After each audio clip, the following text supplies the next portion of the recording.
Welcome back to another episode of Meredyth with a Y. I am your host, Meredyth Willits, and today we are redoing an episode that just blew up last time.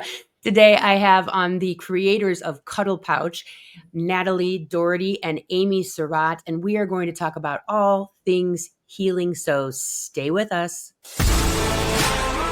Hello, everyone. This is Meredyth with a Y, and I am your host, Meredyth Willits. Today we are going to go deep, changing lives, and I am giving you the keys to the castle.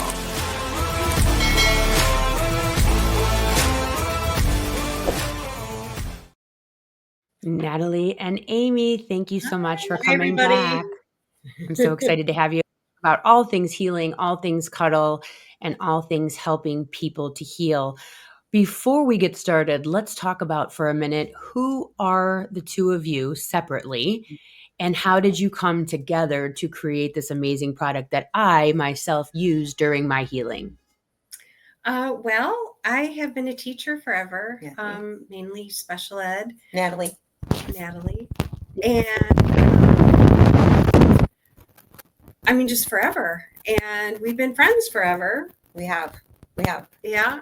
And when Amy went through cancer as a high school student, and we remained friends throughout, and about 20 years after she went into remission, she had breast cancer.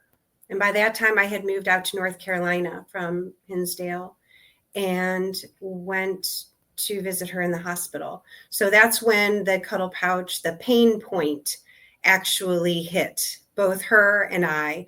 She was the one in pain, but it hurt my heart to see, how awful it was. So inadequate. Yeah. When her drain management from her mastectomy got caught on that doorknob going to the bathroom and pulled and left a hideous scar that's still there. Poor Amy. She's like, it's not that hideous. Yeah. It's all good. Yeah. So that's me. I live in North Carolina. I've got 4 kids. I've got 4 boys and a hubby. And we're just loving the Southern life. So yeah. And Amy, how did you get involved in all of this besides being the proverbial guinea pig of sorts? Guinea pig, yes. My background is actually nursing. At 17, I was diagnosed with T-cell leukemia. It affected my fighter cells in my immune system and had a lot of complications from that. So missed my senior year of high school. My nurses were incredible. Spent almost 6 months straight at Children's downtown Chicago, which is where I'm from. What is it now? It's still Lurie's. It's still Children Lurie's Hospital. So my background with Natalie, high school, she was amazing through my leukemia journey, and just, all of us. We have 7 friends that are guardian angels that I call my guardian angels. And being a nurse and seeing what patients have to go through post-surgery, post any type of procedure that requires a drain or something on the outside of your body. The struggles that I see in my 30 years as a nurse, mostly emergency department and cath lab and now administrative, is that we're sending people home with no knowledge of how to care for themselves at home. We give them a discharge instructions, but you don't understand the complexity of your illness or what you're coming home with until you get there in that environment. So I live in a suburb of Chicago now, and I have a partner and 3 dogs, 3 rescue dogs. Yes. I have 3 dogs too. Yes. We're big dog lovers. Animals. Yes. Yeah. So, but I think what the pouch was all about was about comfort, and it was about safety, and it was about Amy being able to get back into her life, because at the time she was single. At the time she had to go run her own errands. I mean, her mom was an awesome support and other friends were good supports, but she lived alone and she had to navigate the kitchen by herself. And it was all these like crazy little dangers in just the cabinet pulls and the doorknobs and all those things. So that's the background on it. I was really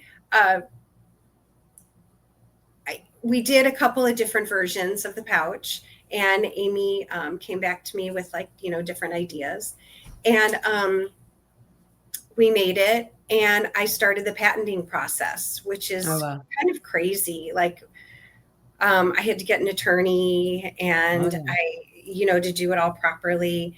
And I was telling my college roommate, my old college roommate on the phone, who lives in Arizona, about what I'm doing. And I'm like, I don't have enough money to like finish the patenting process. Yeah. Like $10,000.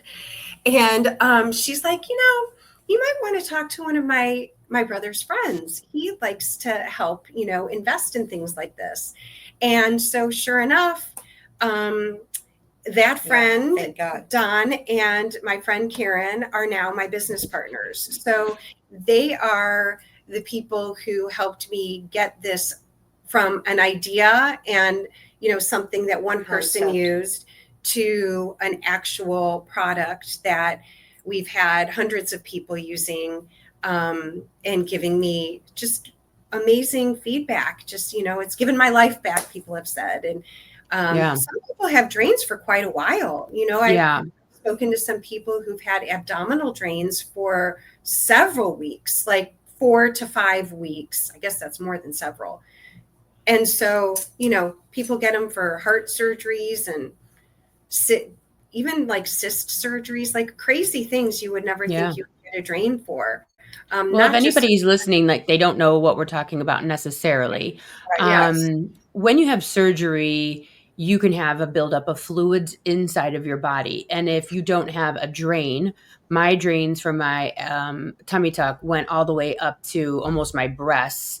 And they wiggled and waggled all the way through my stomach and came down by my pubic area. That's where they actually exited. And then they're like an additional 2 feet long.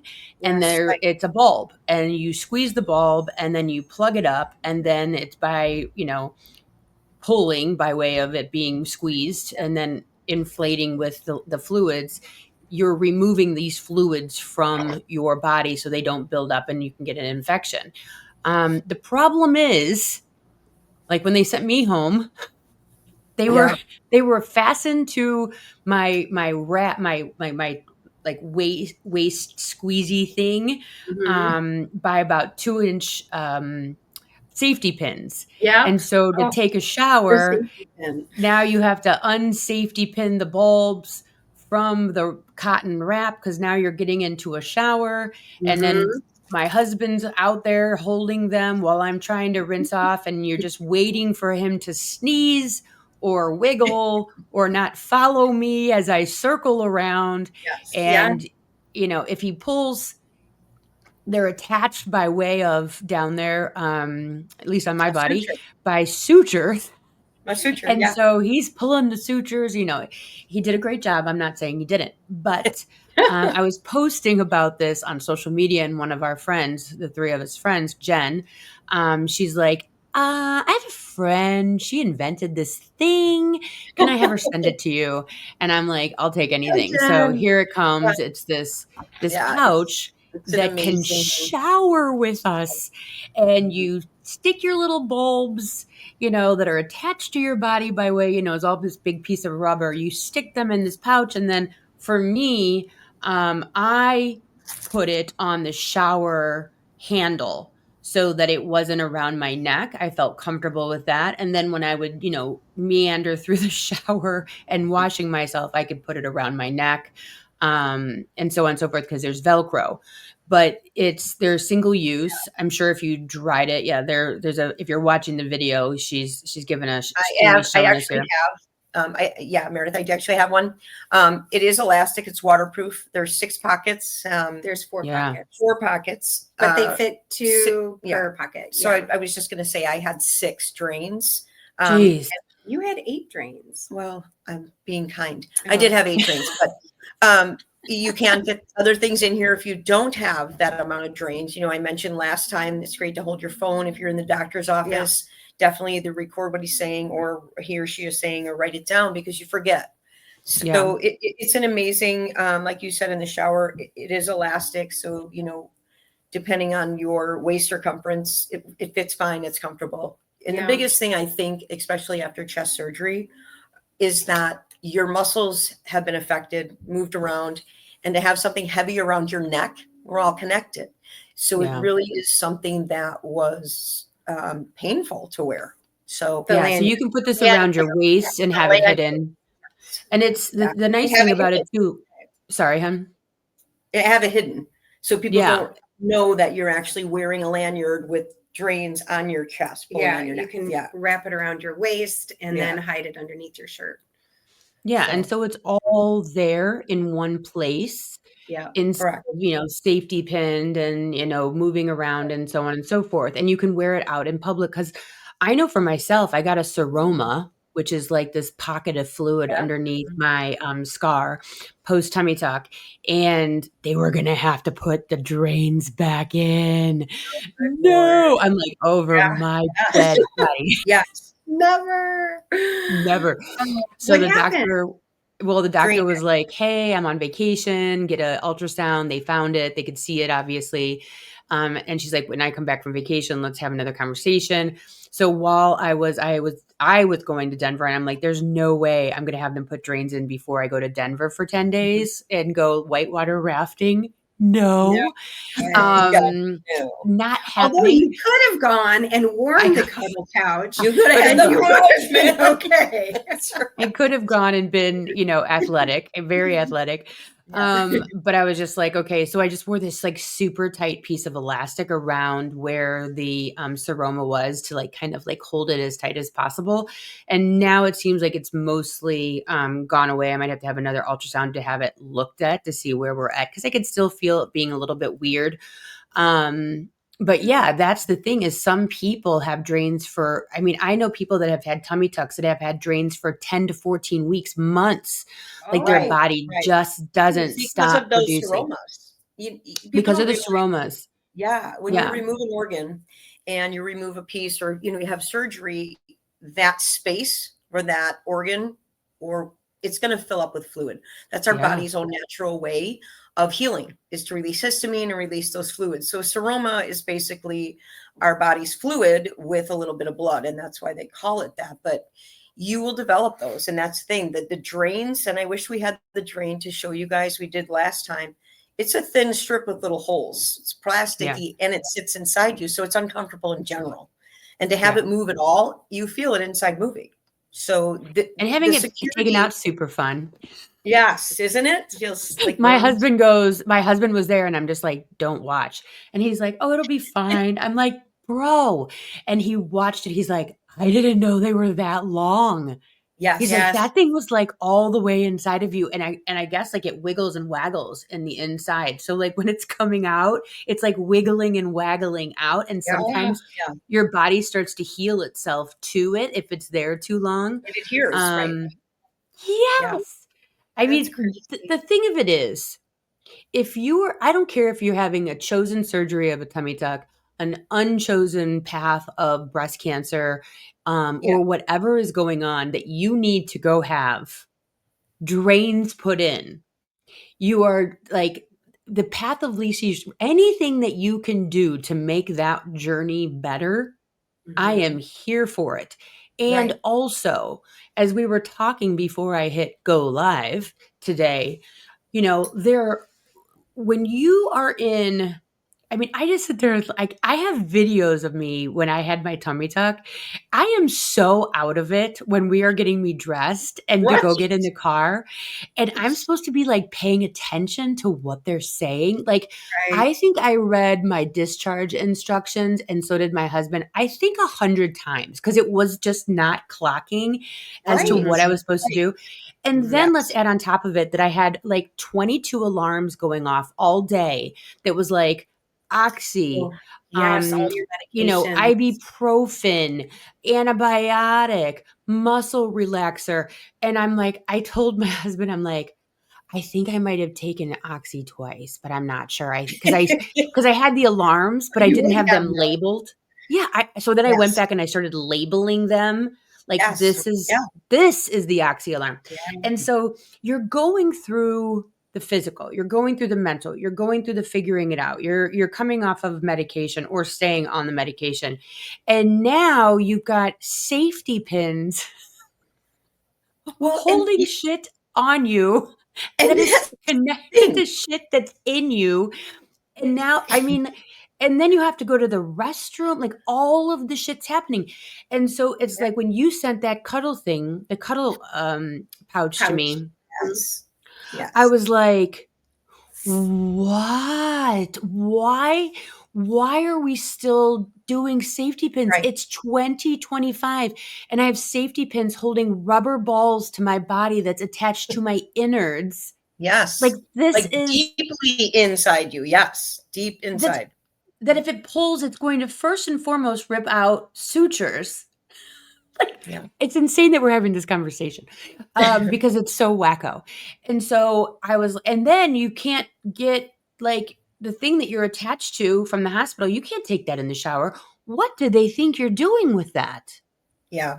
And you made a really interesting point. A lot of people go home on pretty heavy duty pain medication because, with my stage 3 triple negative breast cancer and having a radical mastectomy and pulling my muscles forward and building the bridges, it's excruciating. And when you're on pain meds, you're loopy. And so I wasn't paying attention to my drains. I wasn't paying attention to anything except my body, because now these are attached to me. But that's a really good point also, especially, when you're trying to navigate it by yourself, and you're in survival mode, like everyone's just like, oh, you got your tummy tuck. Oh, how are you doing with your breast surgery or whatever the heck's going on? Yes. And it's just like, I'm just trying to think about what to eat. It's not going to make me sick. You know what I mean? Like, I'm just trying to figure out how to go to the bathroom. I'm figuring out how to take a shower. And P.S. I also can't stand up. And I'm sure with the double mastectomy, you're also like, oh my God. Like, you know what I mean? Like you're dealing with just surviving. And then you have nowhere to put this. But, we were talking about the fact that we have such a lack of community. And I think that this cuddle, because when I went back to my surgeon's office, I took one of the cuddle pouches and gave it to her. And I was like, hello, like what's, I think that there's also an opportunity, as you know, where we can start talking about post-operative care around the cuddle pouch and like what is actually happening. Do you I've like I said before we went live, I had so many people that I was now, of course, I'm on tummy tuck side of social media because then you get fed all the same stuff, right? And they're like, how long do you think that I need help for? How long do you think I really need off work? And I'm like, sis, you are not leaving I did not leave the four walls of my bedroom for 7 days. Wow. Like you're not leaving. Right. No, and you are risking infection when you leave the house. And for me, not having a spleen and being immunosuppressed, it's a suture that binds that tube to your skin. If you're out and about, I was out and about, this is great. With having this securely on you, the cuddle pouch on you, nothing moved. When that wiggles like that, it's basically creating a little bit of a hole around the suture because it has nowhere else to move to. So it is beneficial for sure in creating less movement where you feel under your chest, for my instance, or wherever your surgery was, because it's only causing more fluid to build up with that movement. So I think it is something to think about. When you're going home with it, not leaving your house was a really good thing, I think, medically speaking, because you're avoiding the germs that would be associated with the outside world when you are out and about. Yeah. Well, and I know, Natalie, like for you, going back to finding out about Amy's diagnosis before you did create Cuddle, so many people, when I went through breast cancer, I would get like just plants on my front porch or like a t-shirt or a bracelet or like a meal, My husband still talks about breast cancer and so many people rallied, which was so kind. And my husband's like, I don't remember how we ate. I just know meals kept showing up and we didn't have a meal train or anything like that, but they just showed up. Mm-hmm. And because you're like, he's processing, friends are processing, family members like are clueless. And a lot of times we don't know what to do. We don't know what to say. We don't know how to act. We feel helpless. I had a girlfriend. I love her to pieces. We've been friends for 8 years, ever since I moved here. And she just like checked out for 10 days. Mm-hmm. She like did not talk to me for 10 days. And I know it was because she's like, I don't know what to do. I don't know what to say. And I think that so many people are like, I don't want to say the wrong thing. I don't know what to say. How do I even help? I could bring over a casserole X, but you decided that well, first of all, you saw a problem. That isn't that the way everything starts, is you see a problem and you're like, WTF, this woman's got 842 drains coming out of her body and she's flailing. I mean, you're the octopus of drains, right? I mean, seriously. Yeah. And so it was 8. Yes. Yeah. It was 8. And I looked at the nurse. I'm like, don't you have something for this? After it pulled on the doorknob of the John. And she's like, yeah, we have the safety pins and the lanyard. And I'm like, in my head, I'm like, well, obviously that's not solving the problem here. But, I was like, no, something other than that. And she said, no, I wish.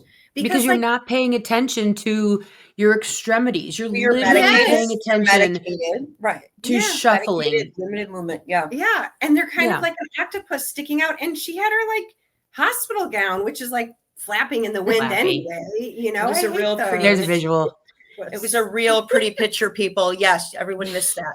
I will say, getting back to the community sense that you had mentioned. Yes. Let's get back to that. My sense of community that I feel, at that time I was single, and it's so vital. It's so vital. My neighbors, I was close to my neighbors, when I had leukemia, Natalie, and I think you guys remember this, my 8 friends started a fund because my dad's insurance had a cap of $150,000. Which is like not, I mean, that's like 2 days. It was exhausted in the first 2 weeks of me getting a central line, and the chemo was starting at Children's. But these guys rallied, and we talked about this before, but that sense of community that I felt from that, everybody in Hinsdale joined in. The Mendez found, they gave a convertible car to raffle off so they could help pay for the things, being youngest of 6 kids, my family was struggling with. And that sense of community, to me, is what built who I am today and why I want to help people, and why Natalie is such an important part of my life, because they're action. They don't just speak. They actually, there's action behind it. And that's what friendship, love, a community is that letting go of what we think is right and knowing what that person needs. Right. When I went through breast cancer, I wanted to learn something. I wanted to walk away from it and go, okay, this wasn't in vain. Mm-hmm. Right. And so I would look around as I was driving to the 4 weeks of radiation, which, by the way, walk in the park. P.S. For me, anyways. I say I had gold star breast cancer. I did not have to have chemo. Gold star. I'll take it. Nice. So, Yes. So nice. My focus was not necessarily survival. So I want to be clear. My focus was, what can I learn while I go through these steps? That's a good attitude. And so it is. I did. So I would sit there and I'd be like, okay, what is it what are you doing? What are you fighting? Okay, I'm fighting that I really want my husband to hold my hand. I'm fighting that I need to be held right now. I'm fighting that I want him to come up and lay in bed with me and just sit here and not talk or rub my hand. They rub the skin right off your damn hand. They just keep pushing over. Same with baby delivery. They just keep rubbing the same spot. Anyways, I digress. And so I just kept saying, too. Insane. And so after that, though, so now I'm after, what do I want to learn? I need to ask for more help. I don't need to do it all. I don't need to be Superwoman.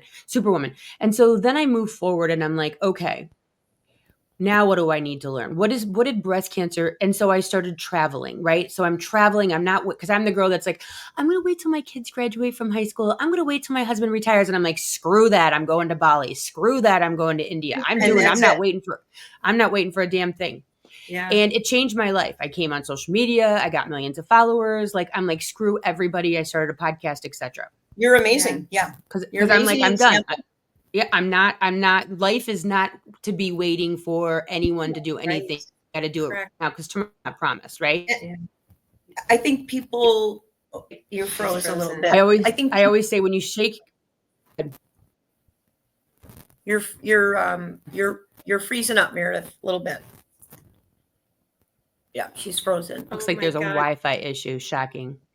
Oh my gosh. Let's hope not. Not again. Don't hang up, whatever you do. It's that neighborhood. I know. Anyway, I think you make a really, really good point. I always say to people, I teach nurses, educate, whatever. I say, we are not what we know, but what we're willing to learn. And if you don't take anything from something that is, life-changing, that it's a reminder that it'll probably, people say it'll happen again. But my biggest takeaway is just to be kinder to people and know that there are people there to help. I think that our world has gotten kind of siloed.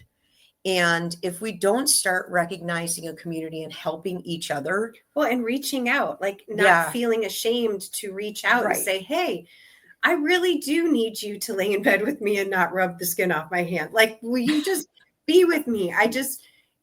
Or your friends, telling them what you need. There's no shame in that. And I do think that people can be embarrassed or feel shame about asking for help. It's there's a stigma that you can't handle it on yourself, it's the pull yourself up by your bootstraps, but it's like, okay, but maybe not so much like when you're going through an illness. I think that for me, I needed to learn how to ask for help and that it was okay that I wasn't in charge of everything that month.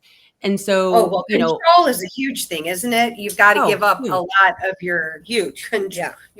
You have to give up a lot of control. So let me ask you this, all that said, why do you think, Amy, you have gone through all the things that you've gone through? What were your takeaways? My takeaway was I prayed a lot. I did a lot of soul searching, and I would say to God, please let me be me and not someone else, because I could not watch someone go through what I went through. And I still say it to this day. I would much rather, because I know my body, I know what I've been through, and I know that bring it on. That's my mentality. If I can take it and maxed out on chemo, and I've had cranial radiation, all of these things, and 28 surgeries, keep it going. If I can watch somebody who has children grow up, or, the kids that died next to me at Children's, I'm here for them. So you learned your own strength, is what you're saying. I learned that you are a strong motherfucker. I learned that we are in control of our destiny, and we are in control of every day that we wake up. And yes, I get crazy and mad, and but I'm working on it. And nobody's perfect, but live in the moment, people, because it is gone. You look at your kids, they're graduating college. You remember when they're walking and talking, but I would never want anybody to have to go through. And my niece at 23 had breast cancer.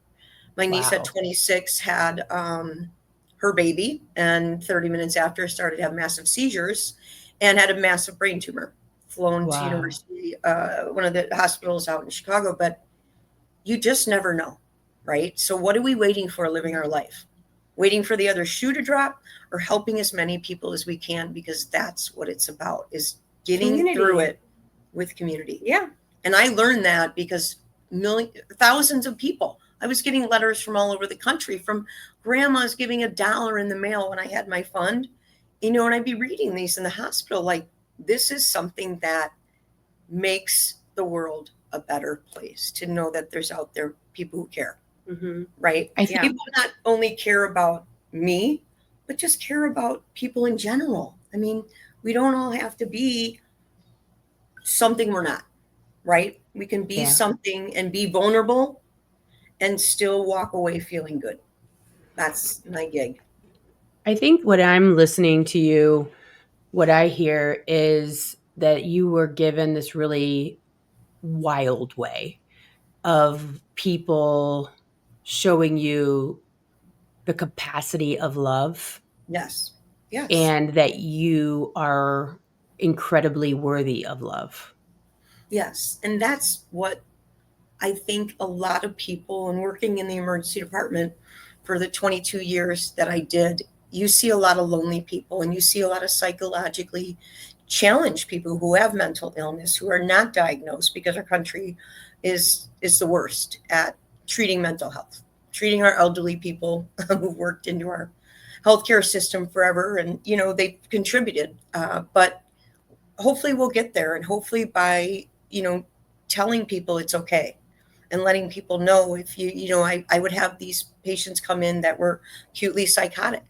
And why should we treat them any different than we treat somebody who's there for a cold? You treat them with kindness, and especially with kid gloves, because I'm not walking in their shoes. I don't know what they're going through. So why am I judging or providing an opinion? But going back to that loneliness piece, that's such a theme, I think, with a lot of people who are newly diagnosed with any kind of, whether it be It's cancer isolating. or anything, because the medical system can answer certain questions, but they're not there with you at night in the dark when you're terrified and you have all of these other questions, and people turn to the internet.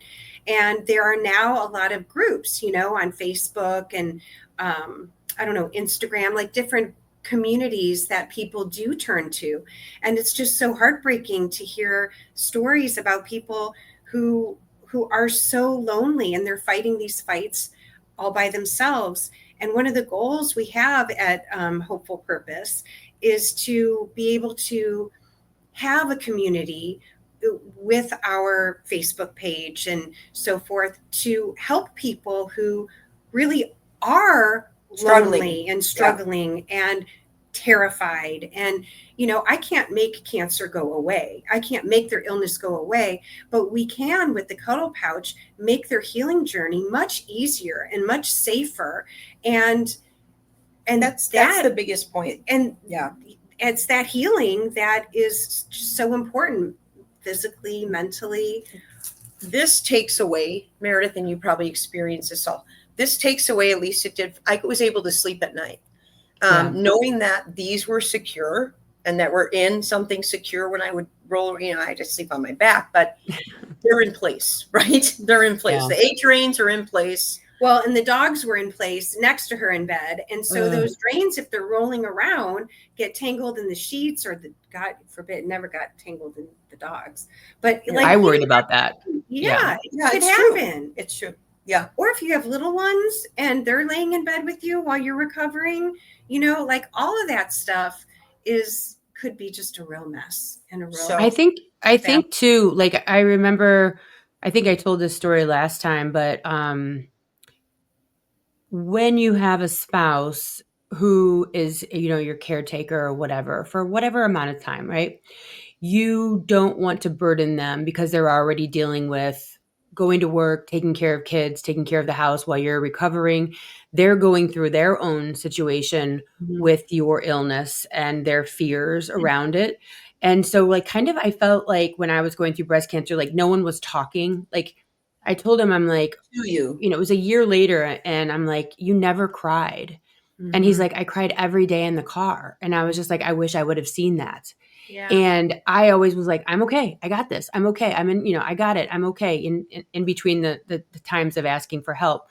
But when I went to, it was an oncology appointment where it was a nurse practitioner and then a trainee.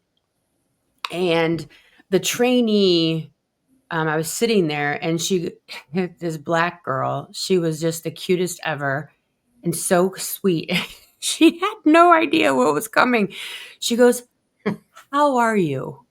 And I lost it. I just started sobbing. They had to call in psych because I couldn't get it together. Like I was just sobbing and sobbing and sobbing, and I couldn't make it stop.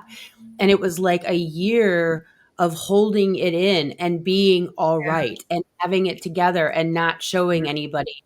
And I think that like with the Cuddle community on Facebook, the beauty of something like that is that if a person is to vent or communicate, right, is anonymous, so to speak, you're not burdened your kids. You're not burdening your spouse. You're not burdening your caretaker. It's anonymous. It's just to the void.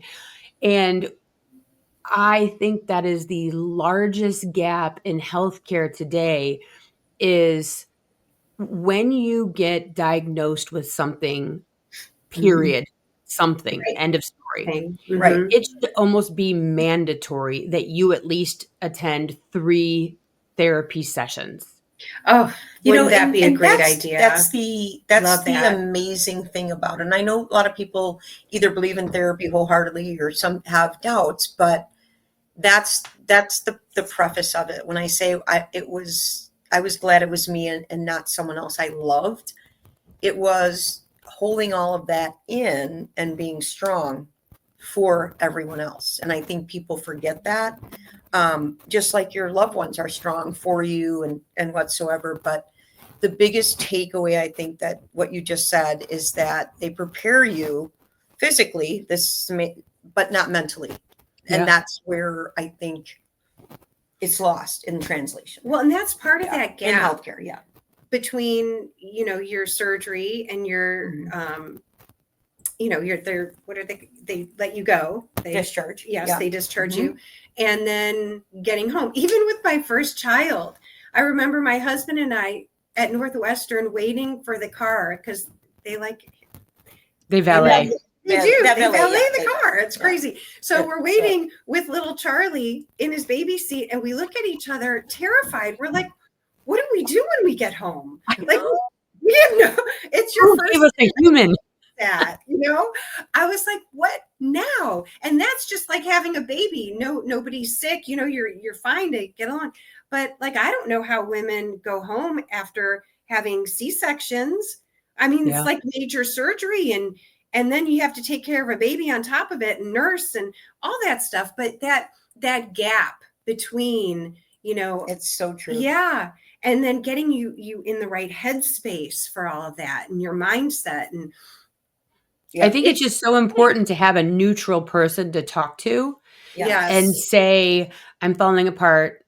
I'm scared shitless. I think I'm going to die. I'm in so much pain. Because those things, just those 4 little things, to say those to your spouse, because guess what? Then they try to fix it, and maybe you don't necessarily, there's no fixing it. There is no It's just fixing that. venting. Like those things just exist. And like so often when you talk, people are like, oh, you're inviting me to fix that. Like that is kind of the way communication goes, And or they're like, it's going to be okay. Right. And you're like, it's condescending. Yeah.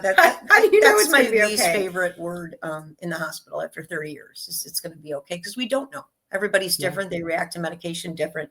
But I think also the biggest thing to talk about with that is, for me in my 20s and 30s, I was so angry at the world that these, I watched 5 kids. I was there forever.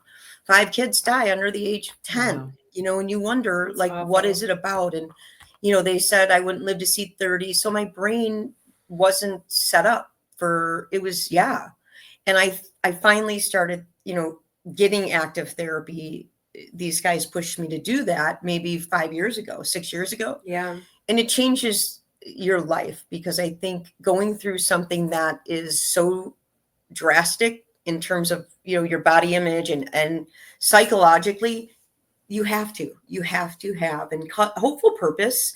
I mean, when you get on there and people start talking, you don't feel judged. You don't feel like your family member needs to worry more. It's an unbiased conversation. Like I'll have a conversation. People call me and say, I've got this diagnosis. What do I need to do about it? And it's just in layman's terms. It's not this highly medical 7-page discharge note, right? Yeah.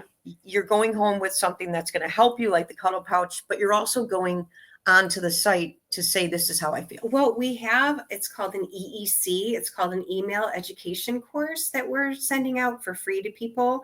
Amazing. And it's a week's worth of just like a 3-minute read about healing and about the seriousness of healing.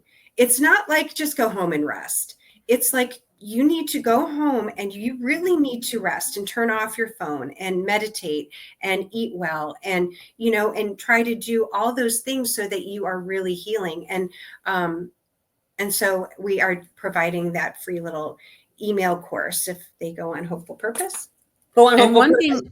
one thing too, as an aside, just from doing group coaching with people, one thing too that you might have as a recommendation for your Facebook group is, unless someone asks for advice, don't comment your opinion.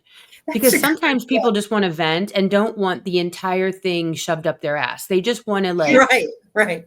blurt and speak. And like, then you have all these chimer-innerers Yeah. that are giving their opinion. It's just like, this is exactly what I don't want. This is why I'm not telling my mom, my sister, my friends. We're posting it on Facebook. Yeah. You want it to be personal. Yeah. Right? You want it to be personal. You want it to just, hey, if you say, what do you think I should do about X? And then you post and then people chime in. That's great. But if you're just coming on and saying, like, maybe rant post. Yes. Means I don't want your opinion. You can send like love and light. But, outside of that, I'm not asking for anyone's advice or opinions. I just need to get this off of my chest because it's beating me up. Yes. Inside of that, Natalie, you are a player here, obviously. Going back to age 17, why do you think one of your very best friends got cancer? What did you learn through all of that? What have you learned over these years about yourself and what you needed to go through this for? Because you're going through it. Yeah. Well, one of the things that I try to ask myself is, when anything good or bad happens, is, God, what do you want me to know? Like, what's my lesson? Not why is this happening? Not, oh God, why? Or, why is this happening? Like, it's, what do you want me to know about, this interaction, this podcast with Meredyth and Amy? Like, what do you want me to know? And he will respond, and highlight certain things or highlight certain words. Like, one of the things, like community, actually, I've been really praying on community and just the whole kindness and just everything. Just the world seems so dualistic right now, and everybody's in one camp or the other, or and I just feel like I don't know, we're all love everybody, but just people. But truly, going back to Natalie was the first one I told. I'd overheard my mom and dad talking in the kitchen, and they had said that they're going to sell their house to pay for a bone marrow transplant for me. And I remember laying on the couch with Natalie, and they had a pull-out TV room and a bed, and I couldn't go upstairs because I had IV poles and stuff. And I just remember telling her, I don't think I can go through with the surgery. My parents worked so hard. There's 5 other siblings. I don't think we can do this. And that night, Natalie went home and gathered, the people that she needed to do. But that drives me. That drives me to be a better person. And that also drives me to know that we can get back there as a world, as a country, because I know people would help, I hope, if someone was in trouble, regardless of what they look like, what their beliefs are, where they come from. And at the time, as a 17-year-old, it was actually really surprising. And it wasn't me. It was talking to, my friends about it. And then our parents were the biggest drivers of it. And they got together. And then the town got together. And then it just kept getting bigger and bigger. And at the time, there's no internet. Like, no, we were other high schools got involved. And I mean, they were doing bake sales. Bake sales and collecting change at TCBY and Baskin Robbins. And like, we were just in our core little group with our heads down, counting money and making signs and making cans. But when we picked up our heads and we realized, oh my God, we raised like over $300,000. Yeah. For her bone marrow $180,000 in 3 months. 30 years ago. Yeah. That $180,000, I was exhausted because I had so many complications. But in raising what they did, Natalie mentioned this last time, we're able to help families who, have a similar diagnosis from that community, and then they need a, extra experimental drug or whatever is going to get them through what they need to get through. Yeah, because she never ended up getting a bone marrow. She never needed it. She went into remission. Yeah, I had complications. My spleen ruptured, and I had some acute pneumococcal sepsis, which is you're not supposed to live through. So of course, you have these things happen, and you wake up. You're out of you're in the ICU, and you wake up, but you still have those people you're opening your eyes to. And if people just realized that that's the most important thing in life, not money, not what kind of car you drive, how big your house is when you can look to somebody that loves you for support. Right? Yeah. So, yeah, I don't think it's hard to do. I think Natalie's focus has always been, I'm going to make things better. Hence purpose. The couch, her schools, everything. I don't know. Yeah. As a teacher, you try to make things better, but sometimes it just, explodes all around you, and all you can do is try to remain calm. Natalie puzzles now. No, I'm kidding. I think that everybody's looking for purpose, right?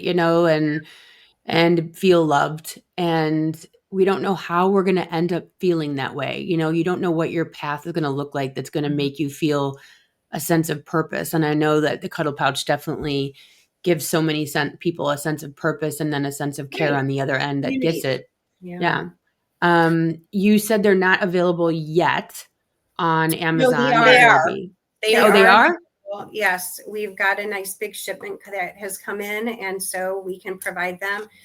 I will show you guys this. I mean, it's terrible but there is a QR code on the website now. Well, there's a QR code on that, but yeah, you just go on hopefulpurpose.com or drainpouch.com. Both of those will take you to our website. And I have a Facebook thing, hopefulpurpose.com. And I try to send out inspiring things weekly to help people, just reminders of, when you put your feet on the ground in the morning, to have a good, healthy mindset. Yeah. A lot of people and you're worthy of love. You're Yes. worthy of love. You're worthy of purpose. You have purpose. Sometimes it's weird how you figure that out. Yes. Worthiness is huge. I think the other big thing is you just have to let the negative past go. I think a lot of people, I look at my cancers as a positive thing. I've met so many people.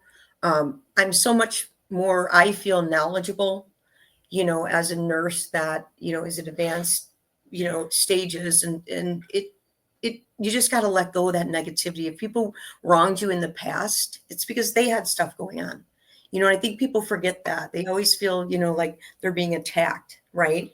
Like when Natalie mentioned the drain thing and the safety pins, I had a safety pin that was probably no lie, one safety pin for 8 drains. And they all looped together. It was like the biggest pin ever. Yeah. And Natalie's saying that's not acceptable because I love her and I want her to be more comfortable. And now we want everybody to be comfortable. Yeah. And it's not a matter of doing the right or wrong. It's doing what's right for the patient. And that's my biggest thing now, is I'm not going to hold on to things. I will say that every doctor that performs any sort of surgery or anything, they should have at least one of these in a to-go purse or, to go home with. This is easy stuff to have in surgery centers. They're cost effective. It's probably cheaper than all these damn safety pins are passing. Well, and if you think about it, the complications associated with having something around your neck and a safety pin, it doesn't hold them from pulling. It doesn't hold them from slipping a tiny part out of your body like mine did. It wasn't working effectively because it moved. And the complications that can occur, like pulling the drain early, you get a seroma because that has not completely closed where that surgery was. So I think there's a lot to be said about discharge home. And if this is included when they give you your instructions home from PACU or from a surgery center, they put it on you, you wear it home. You're avoiding the car, everything that you would worry about trying to manage the drains, not watching where you're walking, There's a lot of stuff. Yeah, we would like People don't to realize. I will say, if you're getting a tummy tuck or anything where you have to sit up, get a recliner delivered to your house. They're like Yes. $250 on Amazon. They will deliver it to your front door. I'm not even kidding, and they're electronic. Really? Oh yeah, they're cheaper than renting, and we were gonna rent one. It was gonna be like $500, and you can get it on Amazon. Buy all this stuff. It's like a to-go bag when you're gonna have a baby. You know, like your hospital bag. Yes, Have your yes. hospital, like your water bottles, your timers are ready, your cuddle pouches, your whatever it is that you need. Get ahead of this stuff if you can. It's obviously not an emergency surgery, Right. but I would definitely include the cuddle pouch if you are being told you're coming home with drains. Do not think that the safety pin method is going to work. It's like the pull-out method. It doesn't work. The pull-out.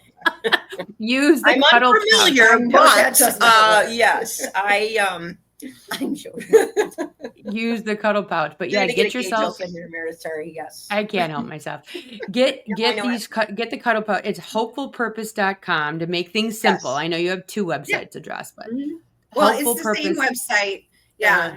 Just Drain redirects. Pouch or Hopeful Purpose. Yeah. Our company's name is Hopeful Purpose because that's what my goal is. My purpose in life is You're hopeful. with hope. Yeah. How many pouches come in a package? Two. Okay, so like if you were each. doing a week stay, a week knowing you'd need 3 packages then, would you say? I would say And so this is a packaged item that you can buy.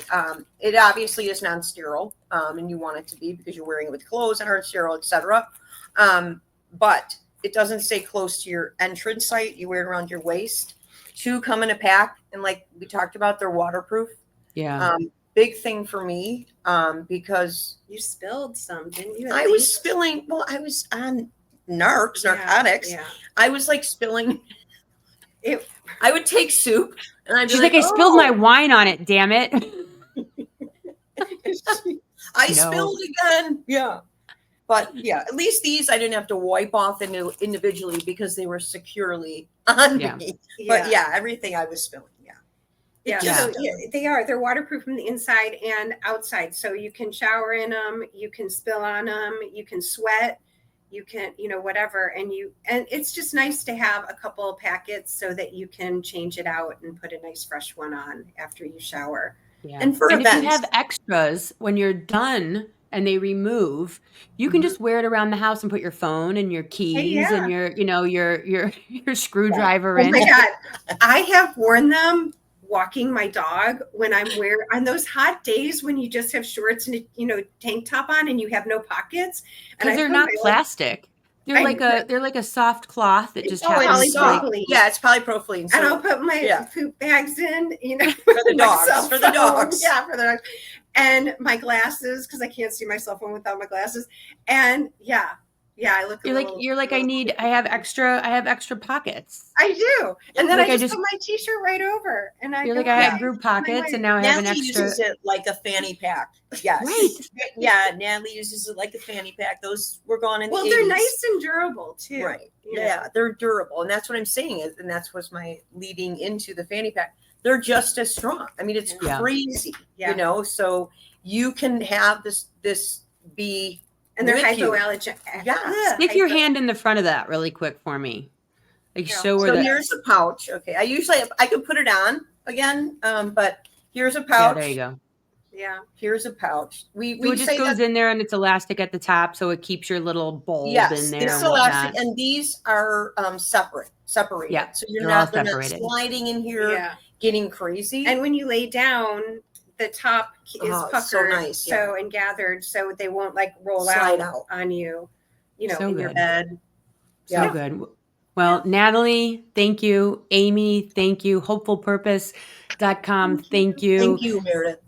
Of course. You're awesome. You're awesome, and I think people need to understand that you're in it for the same thing. You want people to feel better about their lives and about what it's all about. So I really appreciate you, and being a cancer survivor 3 times and having what I've gone through, it's nice to know that there's people out there doing what you're doing. So thank you.